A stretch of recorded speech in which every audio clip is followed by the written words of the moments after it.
Un saludo para todas y todos. Bienvenidos a un nuevo episodio de podcast para antes de dormir. Mi nombre es Gabriela López, estudiante de la Facultad de Economía de la Universidad del Rosario, que nos está facilitando este espacio, y el día de hoy estoy súper emocionada de tener un invitado de la Facultad de Psicología, el profesor Sergio Barbosa.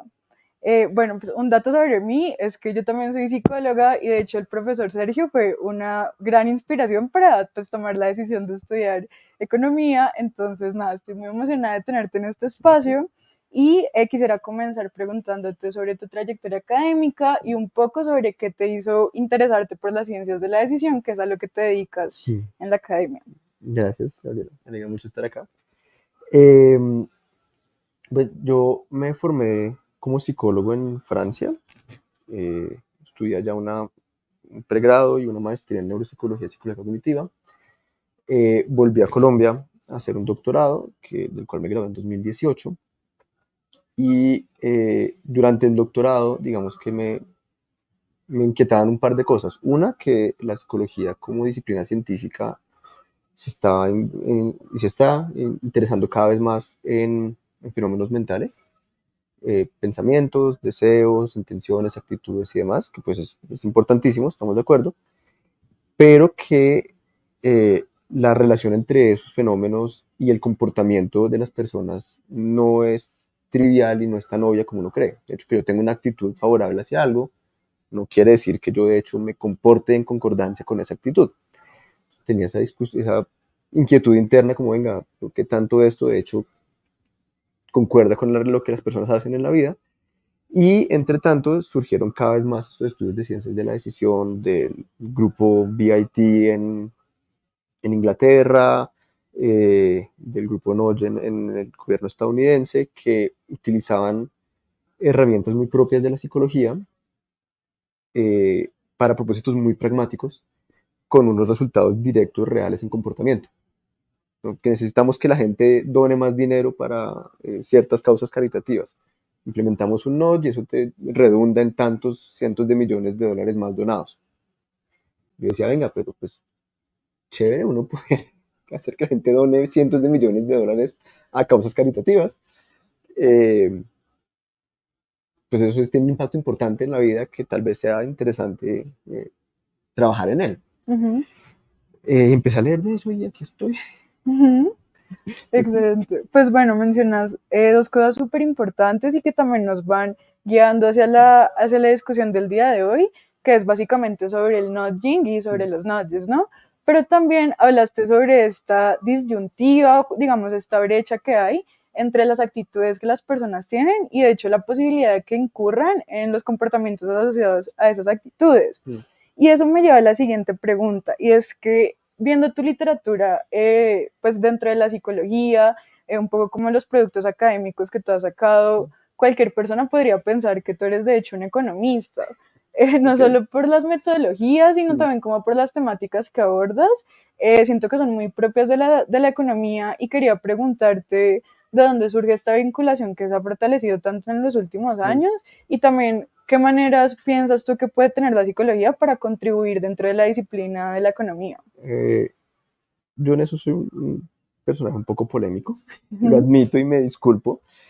Eh, es que creo que en tanto estamos hablando de dos disciplinas que buscan entender diferentes aspectos del comportamiento humano, al menos en el aspecto de la economía que se interesa por el comportamiento individual, eh, pues en realidad no es que haya una temática que sea para el uno o para el otro, sino pues tenemos dos disciplinas que están intentando explicar por qué la gente actúa como actúa, por qué toma las decisiones más o menos buenas o más o menos malas que toman, eh, en diferentes aspectos. En ese sentido, pues que haya algunos aspectos que sean más típicamente económicos o más típicamente psicológicos, no, a mi juicio no surge de que haya algunas temáticas que son intrínsecamente económicas o intrínsecamente psicológicas, sino que es que por razones académicas, de preferencias grupales o culturales o demás, nos pusimos medio de acuerdo en que eso es economía y eso es psicología, cuando ambos lo que estamos haciendo es,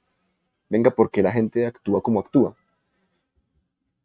ahí yo creería que lo que estamos haciendo es, pues no tenemos por qué tener cobijas partidas cuando estamos intentando resolver problemas muy similares en algunos contextos. Tal vez esa sea la manera de solucionarlo, es más bien, ¿tú qué estás haciendo? ¿Qué perspectiva mental puede ofrecer la psicología que complejiza, matiza el análisis económico? ¿Qué perspectiva, digamos, muy rigurosa en lo metodológico, muy rica en lo estadístico y muy real en sus impactos puede contribuir la economía a los debates a veces psicológicos que son un poquito inoficiosos cuando uno se pone a pensar en realidad, bueno, y todo esto en la vida del mundo real, a, a, a qué corresponde la gente que estudia psicología. Tenemos la mala maña de no tener muy claro eso. Yo percibo desde afuera que la gente que estudia economía tiene muy claro, mira, esto redunda en tanta plata, tantas personas en buena salud, tantos productos vendidos o no vendidos que podemos rastrear su impacto en bienestar medido de diferentes maneras. Es una cosa real fuera del contexto académico que redunda en el bienestar o malestar de las personas. Mm. Y ahí yo tengo que decir que en psicología esa línea causal que lleva a mis fenómenos a su impacto en el mundo no la hacemos tan bien. Sí. Sí, estoy de acuerdo. Definitivamente en economía siempre se lucha por poder cuantificar estas cosas que se sienten también un poco abstractas en la sociedad. Pues evidentemente casi siempre lo hacemos a través del dinero. Por ejemplo, el bienestar un poco lo manejamos directamente como dinero dentro de los modelos. Pero algo que sí sucedió moderadamente recientemente fue una disrupción súper grande sobre este supuesto que se tenía en la economía de la racionalidad, ¿no? Como el ser humano como un agente económico racional que toma decisiones, pues maximizando la utilidad del bienestar que va a recibir de esas decisiones. Y eso es algo que definitivamente es súper afín como con la Es un psicología, postulado es psicológico, un sí. post exacto y que viene pues de un montón de sistemas también cognitivos y demás, ¿no? Que entonces aquí te quiero hacer la pregunta sobre este tema en el que siento pues que eres un experto, que es el tema del nudging. Cuéntanos un poco qué es el nudging. El nudging es una herramienta particular dentro de las ciencias de la decisión que busca facilitarle a las personas tomar ciertas decisiones en un contexto dado en detrimento de otras, sin en ningún momento modificar la estructura de costos y beneficios presente. No es que estemos cobrando más por un servicio o por una decisión, ni cobrando menos, y sin de hecho limitar el número de opciones. Entonces la idea ahí es yo le planteo a las personas una decisión cualquiera, eh, digamos ser o no ser donantes de órganos, de tal manera que las personas les queda más fácil o es más frecuente que tomen una decisión, ojalá ser donantes, pero que tengan la posibilidad de no serlo si así lo desean. Ujú. Y la idea ahí entonces es manipular el comportamiento individual sin que sea una cuestión, digamos, impositiva, donde te obligo a hacer algo, pues porque no nos gusta obligar a las personas a hacer lo que no quieren hacer. Ujú. Digo que es una de las herramientas posibles dentro de esta perspectiva, porque existe su versión contraria, un sludge, donde yo te dificulto tomar la decisión que no quiero que tomes, Ujú. aun cuando puedes tomarla si así lo deseas. Un ejemplo muy típico es el acceso a cigarrillos. Tú puedes comprar cigarrillos en una droguería. El problema es que no van a estar ahí disponibles, directamente observables, sino que normalmente tienes que ir a preguntarle a la persona que si por favor te da un cigarrillo, o no puede ser un cigarrillo sino una cajetilla, entonces es más caro. Ujú. Y entonces esa persona lo que va a hacer es ir a algún lugar escondido, recóndito por allá debajo de un armario, buscar un cigarrillo o tu caja de cigarrillos y te la entrega. El precio es el mismo, no se está cobrando más por el cigarrillo, solamente que el hecho de que sea un proceso un poquito más demorado, pues hace que la gente le dé pereza y termina no consumiendo cigarrillo, y estamos de acuerdo que eso propende por su salud general. Y es totalmente lo contrario. Yo te dificulto hacer la decisión que yo no quiero que tú tomes. Ujú. Y hay boosts, que es yo cómo hago para facilitar las decisiones complejas de tal manera que se puedan tomar de manera más simple. Eh, Son cosas, digamos, de facilitar acceso a información relevante en el contexto relevante. La legislación colombiana actual sobre exceso de edulcorantes, exceso de grasas y todo eso es un boost.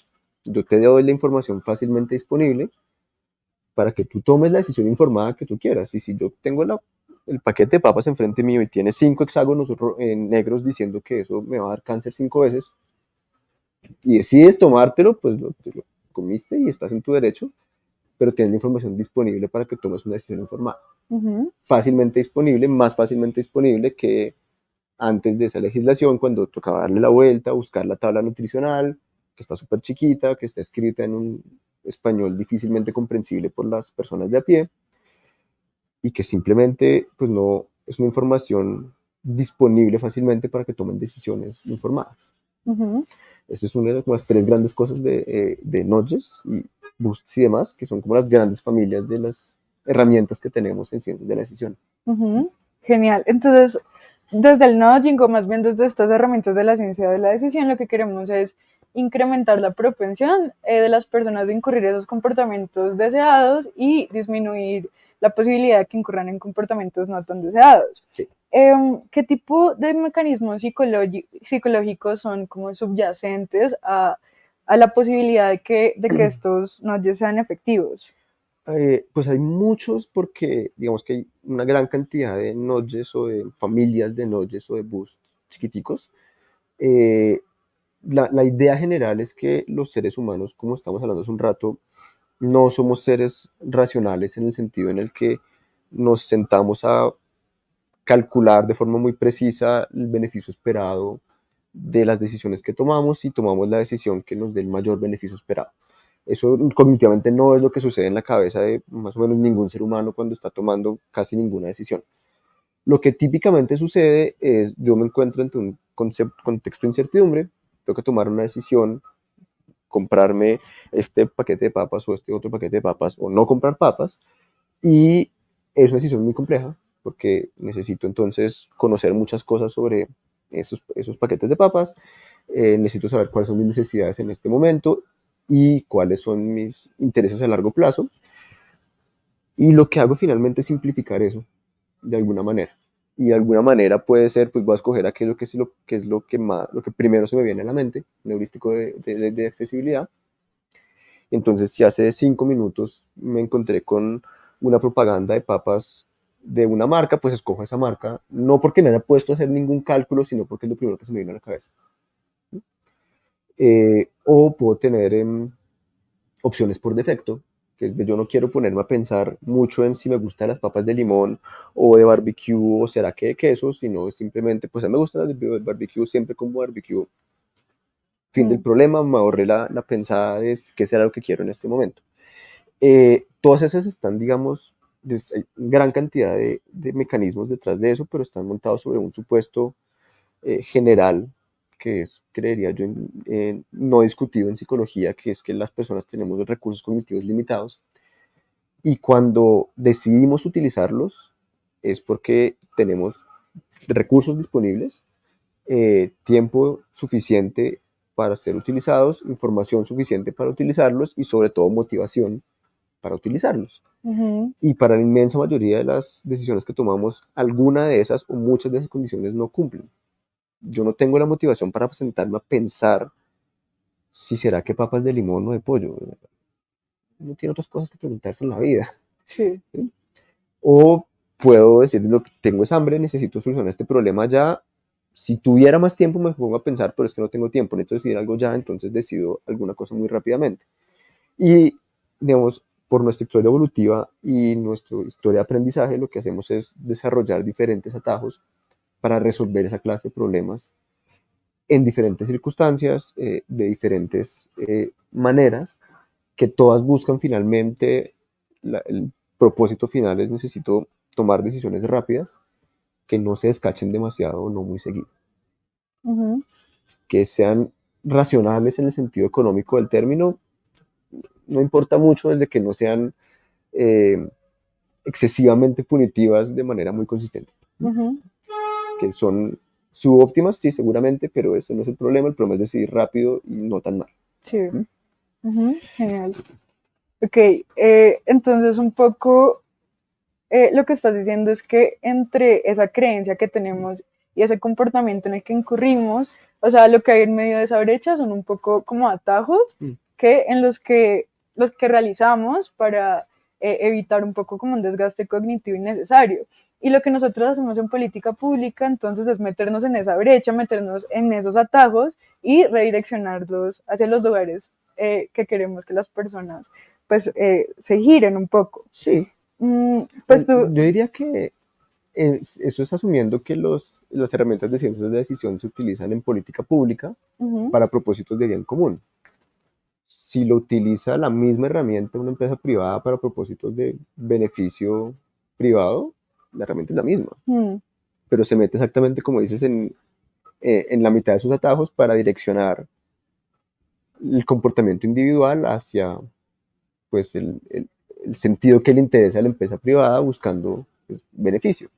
¿Y qué pasa? Sí, sí, sí. Definitivamente, ¿no? Siento que es un poco como que el marketing actual se basa y se fundamenta un montón como en estas ideas también. Sí, sí, sí. Pero claro, en economía y en este espacio de discusión intentamos hablar de cómo hacer la sociedad un lugar mejor. Concuerdo, sí, esa es la razón de ser de todo esto, sí. Sí, y pues es algo en lo que tú definitivamente tienes un montón de trayectoria académica, particularmente cuando se trata pues de política pública además y de cosas pues que contribuyen al bienestar social. Recientemente publicaste un artículo en el que ponías a prueba varios tipos de nudging para incentivar a las personas a buscar información sobre opciones de préstamos inmobiliarios. Entonces en esto lo que tú hacías era como utilizar nudges simples o como versiones combinadas de nudges simples, ¿cierto? Sí, sí, sí. Y lo que descubriste es que los nudges combinados son más eficientes. Cuéntanos pues qué tipo de nudges exploraste y cuáles son las implicaciones de estos resultados. Ese artículo se me hace muy chévere porque es comportamiento real en vez de comportamiento en laboratorio y porque los nudges son unas cosas tan simples que uno dice, pero ¿de verdad esto cambia el comportamiento? Sí. Y si lo cambia. Y si lo cambia, es observable. Y uno lo puede, si quiere, monetizar y lo puede hacer un cálculo de impacto en términos de cuánta plata invertí en esto y eso, cuánto se volvió en términos de beneficio.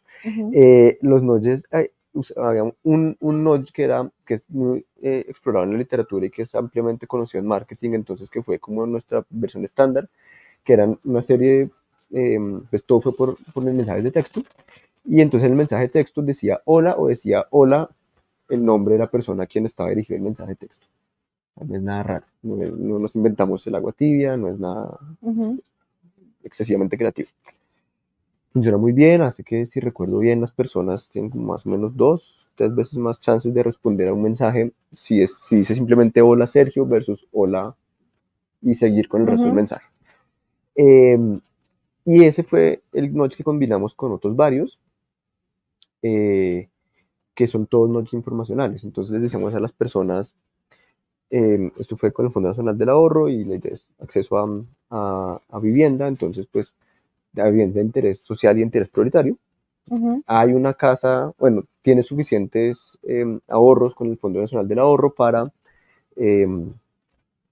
acceder a una cuota inicial de una casa de interés social o interés prioritario en la ciudad donde vive la persona, no geográfico. Otra es, tienes suficiente dinero para adquirir esta casa para ti y tu familia. Recordarle a las personas algo que presumiblemente es valioso para ellas, que pues, el bienestar de sus familias. Otro que era pues, sobre presión de tiempo. No recuerdo exactamente la formulación, pero era algo así como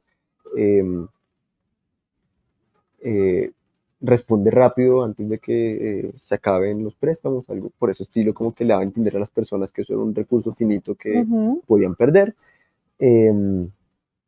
Había mención de subsidios, puedes acceder a un subsidio que estaba ofrecido en ese momento por el Estado colombiano para viviendas de primera vez de interés social o prioritario, que es más bien un nudge de pues hay una expectativa de una ventaja económica. Y todos esos nudges los cogimos solitos y cruzados con el nudge de poner el nombre a la persona, nos terminamos dando cuenta que cuando uno cruza localización geográfica y nombre, la probabilidad de que las personas respondan con interés, al menos interés a acceder a ese préstamo es absurdamente más grande. Es muy, muy, muy, muy alta comparada con el resto de los nodges.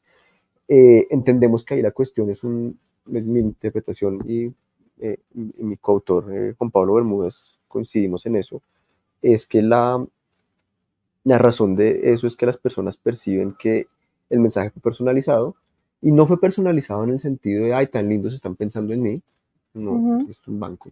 No, no es Sí. necesariamente el banco es a mi amigo, sino es el banco tiene esa información de dónde vivo, cómo me llamo, que yo tengo suficiente dinero ahorrado para poder acceder a ese préstamo, luego este proceso va a ser más fácil Ujú. Y es viable para mí. y es viable para mí y es una cosa que me interesa, pues porque la Ujú. casa propia es un gran anhelo de muchísimas personas en nuestro país Sí. y ahí percibo que es una cosa muy interesante. Si yo quito algunas de esas cosas, lo que las personas presumiblemente están percibiendo es el banco lo que hizo fue mandarle esto a todas las personas en su base de Ujú. datos y eso no me garantiza que a mí me va a ir bien, Ujú. porque de pronto yo voy y me intereso y resulta que no esté esa plata o bueno, Sí. cualquier traba ahí y entendemos que esa fue la razón por la cual esa combinación en particular explotó, más o menos. Es muy sorprendente cuando analizamos esos datos. Ujú. Genial. Ese artículo me pareció súper Gracias. interesante. También pienso que nuestros oyentes deben estar pensando como, oiga, esta gente consigue que las demás personas hagan esos comportamientos deseados, pues en el caso como un poco externo. ¿Será que yo puedo encontrar una manera de notearme a mí mismo para empezar a ir al gimnasio, para comer más sano? ¿Tú qué piensas de esa Sí, pregunta? sí. No, y eso es muy importante porque hay artículos que sugieren que las personas, uno, son conscientes de cuando son nocheadas Ujú. y en tanto el propósito de ese noche es una cosa que sea consecuente y alineado con sus propias necesidades, no les molesta particularmente. Ujú. Precisamente por eso, porque las personas saben muy bien en su visión en primera persona, venga, a mí me gustaría hacer una serie de cosas, ir al gimnasio, mantener una alimentación sana, eh, llamar a mi mamá cada cierto tiempo, y a la hora de la hora yo tengo la firme intención y tengo la intención. Ujú. Y a las personas fácil, en la medida en que eso sea alineado con sus propios intereses, no les molesta para nada ser nolladas, y de hecho implementan algunas ideas que van en ese sentido. eh, Aquí hablo a título puramente personal, yo soy una persona a veces supremamente perezosa, Ujú. entonces la manera que yo tengo para nollarme a mí mismo es manipular mis opciones por defecto. Sí. Entonces, mis opciones por defecto es, hay una decisión que se toma, a menos que se diga lo contrario, y si no, pues se queda así. Entonces, mi opción por defecto es, por ejemplo, me levanto todos los días a las 6 de la mañana y no me tengo que poner a pensar a qué horas me levanto mañana. Este reloj tiene programado que todos los días a las 6 de la mañana vibra y me despierta. Ujú. Ujú. No me tengo que poner a pensar si mañana me despierto, será que no. Y eso Paquito, mi perro, lo agradece mucho porque a las 6 de la mañana es que toca pasearlo. Ujú. O las personas también pueden incluir simplificaciones de sus decisiones. Yo puedo estar siguiendo una dieta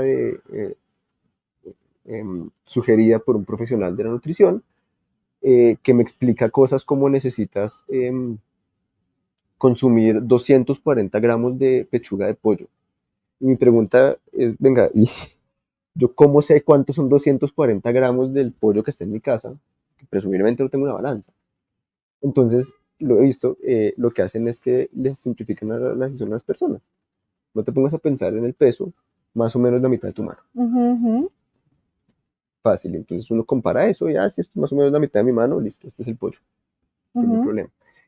Y son noyos que otras personas pueden facilitarte o las personas mismas podemos desarrollar conociendo, digamos, en primera persona cuáles son nuestras necesidades y cuáles son la clase de cosas que sabemos que funcionan para cada quien. Yo como soy una persona muy perezosa y muy distraída, a mí me funcionan muy bien las opciones por defecto y las Sí. respeto mucho porque Ujú. yo sé que eso me funciona y si me las desmadran, todo se descontrola. Ujú. Otras personas pueden intentar manipularse cuestiones, por ejemplo, de encuadre, entender las cosas desde un encuadre positivo o un encuadre negativo.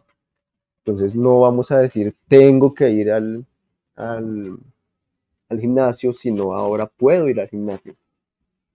Eso me Entonces, funciona un montón a ¿sí? mí, sí. estamos de acuerdo que es lo mismo Sí. formalmente, pero si es cuando puedo ir al gimnasio, es una oportunidad. Ujú. Tengo la suerte de ir al gimnasio en vez del deber, porque a uno no le gusta cumplir deberes, Sí, pero uno total. agradece la suerte. Ujú. Sí. Y ahí lo que está haciendo es efectivamente autonomizarse Ujú. para propósitos personales alineados con los intereses y prioridades de cada quien. Ujú. Pues lo típico son dietas, ejercicio físico y tal, pero pues uno podría perfectamente utilizar estas herramientas para otros propósitos que no vayan en esas opciones típicas, pero que son importantes para cada Ujú. quien. ¿Sí? Sí. Es entonces una herramienta muy valiosa para, digamos, adaptarte a tus propias necesidades. Sí, total, me parece genial como pensar en la posibilidad de que esto que se desarrolla desde una perspectiva súper social, también lo podemos implementar como en nuestra vida personal Mm, y que creo que al final igual todos lo hacemos todo el tiempo, ¿no? Como sí, voy a meter la ropa del gimnasio a la maleta y así pues ya ando todo el día con la ropa del gimnasio en voy el a ir bolso, tengo que para... ir. Sí, Sí, sí, sí. Y pues también obviamente me parece súper valioso esta perspectiva de la psicología que definitivamente yo lo he visto incorporado masivamente dentro de economía, siento que a todos nos ayuda un poco a matizar esas nociones que tenemos sobre bienestar, sobre cómo vemos a mm, esas poblaciones con las que trabajamos, sí. y eso me parece pues muy valioso. Pues bueno, ese es un poco el tiempo que teníamos para el episodio, profe. Quiero agradecerte un montón por estar acá, de verdad estaba súper emocionada y siento que es una conversación muy valiosa para nuestros oyentes. Ya finalmente, pues si quieres decirle a la audiencia un poco dónde encuentran más información sobre ti o Mm. sobre pues algo que te parezca de relevancia para nuestros oyentes. Ah, sobre mí, yo recientemente hice una cosa que es anatema en el mundo moderno, que es cerrar redes sociales. No, No, Twitter es muy agresivo. es muy agresivo, es muy hostil, es Entonces, verdad. no, dije, no, esto me está dando más malestar que otra cosa, Sí, sí, cerrémoslo. te notaste. Me noté porque además Sí, tiene un consumo como raro, que yo no quiero estar en estas, pero aquí estoy, sí, entonces total. mi Sí, noche sí. pues voy a quitarme la posibilidad de eso y ya. Uh-huh, Y si quiero meterme a Twitter, toca volver a bajarlo, volver a meterme y qué pereza. Y uh-huh, hasta ahí llegó. Entonces no puedo ofrecer redes sociales, lo siento. uh-huh. Ah, hay unos Google Scholar si a alguien le interesa ver, pero no es tan interesante tampoco. Sobre, digamos, literatura científica y, digamos, accesible al común de la población, el libro Notch, Empujoncitos de Cass Sunstein y Richard Thaler, que es muy chévere, en buena medida porque lo que hace es dar una cantidad muy, muy grande de ejemplos de, mira, en este contexto su organización utilizó esto para solucionar este problema, cosas muy, muy complejas de donación de órganos, toma de decisiones en salud, hasta cosas muy simples, devuelve el libro a la biblioteca, Uh-huh. que no es nada tan de vida o muerte, pero pues eso tiene impactos importantes en las organizaciones Sí, y creo que es una visión, digamos, amable y muy moderada, porque también Sunstein y tal son muy lúcidos sobre los límites de los nudges, que es, yo puedo manipular esto hasta que puedo manipular eh, comportamiento individual. Problemas sistémicos no se solucionan únicamente con comportamiento individual. El ejemplo que dan ahí es, yo puedo nudgear a las personas todo lo que yo quiera para que tomen un bus. Si el bus no llega, no llega. uh-huh. Y el problema de que las personas no toman el bus porque el bus no llega, no es de nudge, no es individual, es un problema sistémico de pues, que está haciendo la autoridad de transporte, que los buses no llegan o que no van a donde tienen que ir. Y ahí Uh-huh. me parece que esa discusión la dan en ese libro y es sumamente importante para no, digamos, sobre emocionarnos sobre estas Total. Sí, em, herramientas y después tener una decepción muy grande cuando pues no tengo expectativas muy altas que estas herramientas no pueden cubrir, responder. sí. Me parece genial eso que dices sobre un poco como, pues esta no es la panacea, ¿no? No, Son no. o sea, unas herramientas súper útiles, pero definitivamente tenemos que pensar como en las estructuras y en las instituciones pues que rodean ese tipo de herramientas que queremos implementar. Y es algo que queremos que sea transversal también al programa, pues de Eso. generar pensamiento crítico sobre estos temas que hablamos. Entonces, pues nada, de verdad, muchísimas gracias a nuestros oyentes por estar con nosotros en este espacio. Esperamos que hayan disfrutado de la conversación y nos vemos en una próxima oportunidad.